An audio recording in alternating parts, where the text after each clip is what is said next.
আসসালামু আলাইকুম। ওয়ালাইকুম আসসালাম। আপনার নাম কি ভাই? ভাই অনেক চুনিম রায় ভাই। আপনার কিছু প্রশ্ন করবো, হ্যাঁ? আপনি রাগ করবেন না তো? না ভাই। আচ্ছা, আপনি যে সবসময় রাইডে প্রত্যেকটা দিন দেরি করেন, কথা কি ঠিক? ঠিক ভাই। ঠিক। আচ্ছা, আপনি প্রত্যেক সময় রাইডে মানে রাইডের পিছনে থাকেন, এটাও ঠিক? হ্যাঁ ভাই ঠিক। রাগ করলেন, সাদা কথা বললাম এই জন্য। আচ্ছা, আপনি সাইকেলে হ্যান্ডেল মারলে মানে প্যাডেল মারলে কস কস কস কস শব্দ করে, এটাও কি ঠিক? হ্যাঁ ভাই। এটাও রাগ করলেন? আচ্ছা,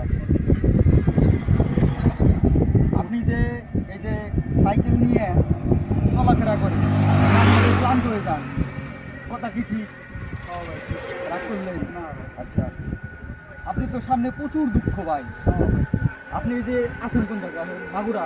হ্যাঁ ভাই। এই জায়গাটা জ্বর হয়ে আছে, কথা কি ঠিক? হ্যাঁ ভাই। ইস, রাগ করলেন, সাদা কথা বললেন। আপনার সাইকেলের সিটটা তো একেবারে চিকুন, হ্যাঁ ভাই। বসলে পাছায় হান দিয়ে যায় একেবারে, হ্যাঁ? হ্যাঁ ভাই। রাগ করলেন, সাদা কথা বললাম এই জন্য। না ভাই। আপনার সাইকেলে হাওয়া দিয়েছেন একটু আগে, না? হ্যাঁ ভাই। রাগ করলেন, বেশি বড় হয়ে তাও যাচ্ছে। হাসা কথা বললাম না? হ্যাঁ ভাই। যাক ভালো, রাগ করেন নাই তো? না ভাই।